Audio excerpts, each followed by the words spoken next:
Hello and welcome to the Counting Line Analytic tutorial. Over the course of this short film you will learn how the analytic works, what it does and the correct way to calibrate it for the best possible results. We will see later on how to fine-tune the analytic for maximum accuracy, but for now let's look at the basics.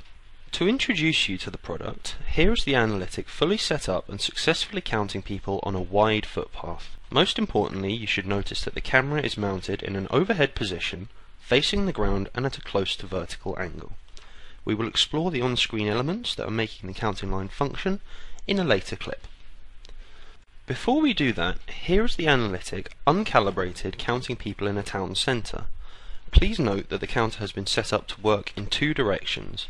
Also note that because the analytic is uncalibrated, groups of people walking side by side through the counting line are being counted as one person. In this next clip, the counting line has been calibrated so that wide objects are counted as more than one.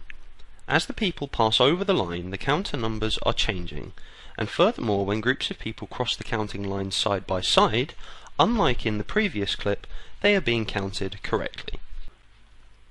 This clip quite simply shows the analytic working in a fully calibrated state. This is essentially so you can see the different elements of the analytic being highlighted on screen. Each one will be explained more later, but for now you can see what every part of the visual display does and where the different parts are. Now we have moved on to another application. As can be seen here, the counting line works equally well for counting vehicles. In this case we are monitoring 5 lanes of traffic with a single counting line, but the system could be set up just as successfully to monitor the same 5 lanes with 5 separate lines and 5 separate counters. As you can see on this slide, for the greatest achievable accuracy, the camera should be facing the ground as close to 90 degrees as possible. The reason for this is because looking straight down, the analytic can see the spaces between the objects following one behind the other, in this case people, and recognizes them as separate individuals. The lower the angle, the more the profiles of the two people are likely to overlap and the visible gap is to disappear. That is why the counting line position in the left-hand picture is better than in the right, because the angle is steeper. That wraps up camera setup, so let us move on to how to calibrate a counting line. Firstly, within the menu, make sure you have selected VCA, then the Zones and Rules tab. Now let's make a counting line. Right-click anywhere on the screen, then move the mouse over Zone/Line and then Create Line. The uncalibrated counting line will appear on screen. Drag it so it is facing the direction you require, and then move the mouse over the right hand side of the screen. We are going to count people moving up, so direction A is up. Then we move on to the width calibration, so make sure that that box is checked as well. Click Apply and the line is now functional. Next we need to add the counter. Right click on the screen again, then select Counter followed by Add Counter, and an uncalibrated counter will appear on the screen. Move to the top right hand side again, change the color and the name if you want to, then check the Increment 0 box. A drop down list will appear. Select the counting direction you want, in this case direction A, then click Apply and the counter is now functional. Finally, let's set the width calibrator, which must be set to the width of the objects to be counted. The woman on the left will be a perfect example, so I have paused the video and adjusted the large calibration marks to match the width of the woman. Now stretch the line fully across the screen because we want to count the whole footpath, click Apply one last time and watch it working. Please note that the analytic is recognizing the passers-by as people, couples or groups, but still counting them individually. Here is the great advantage of proper calibration. This slide is to explain the details of the width calibrator. Screenshot 1 shows you the different parts of the width calibrator, with the 50, 100 and 150% width marks shown. When an object registers less than 50%, it will not be counted, as can be seen with the motorbikes in Screenshot 2. Objects that register between 50% and 150% are counted as 1, as seen in Screenshot 3, and over 150% will be counted as 2 or more depending on the size, as you can see in screenshot 4. You should now know the basics, so let's move on to how to improve the accuracy of the analytic.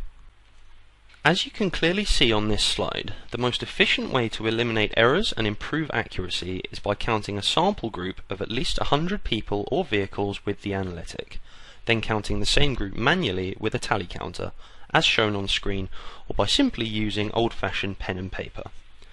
By doing this, you can see whether the line is counting high or low, and calibrate the width accordingly. Let's see that in action. Here you can see the analytic calibrated for counting cars on a freeway. This clip is a sample of exactly 100 vehicles according to the analytic, which, as you can see, I have skipped forward in the middle to save you some time. However, you can see that the count starts at 3 and finishes at 103. In a perfect world that would be that, but in this case, after conducting a manual count, I found that the counting line's number was slightly too low by just 4 vehicles. As you can see now on the screen, this means that the width calibrator was set ever so slightly too wide. Particularly thin vehicles were registering less than the 50% markers and therefore were not being counted. I recalibrated the width to make it slightly narrower, and the counts were then the same. This took only a few minutes and increased the accuracy by 4%.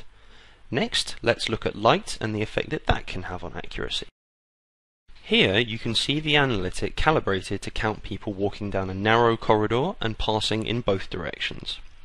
The heavy shadows created by the overhead spotlights are not a problem in this case. However, for areas where there are very dark shadows or very bright reflections, the width calibrator should be set slightly too wide, and the counting line will compensate for the light effects. This slide explains how to deploy counting line where there are very wide entrances and large volumes of people will be passing through at the same time. This is often an issue in retail or public transport applications, and these 3 diagrams clearly show where problems can arise and the best ways to solve them. The problem can be seen in image 1, where the people at the side will not be counted properly because of the low camera angle. This can be solved by either raising the height of the camera, image 2, or by using multiple cameras to monitor the flow in lanes separated by a physical barrier, in image 3.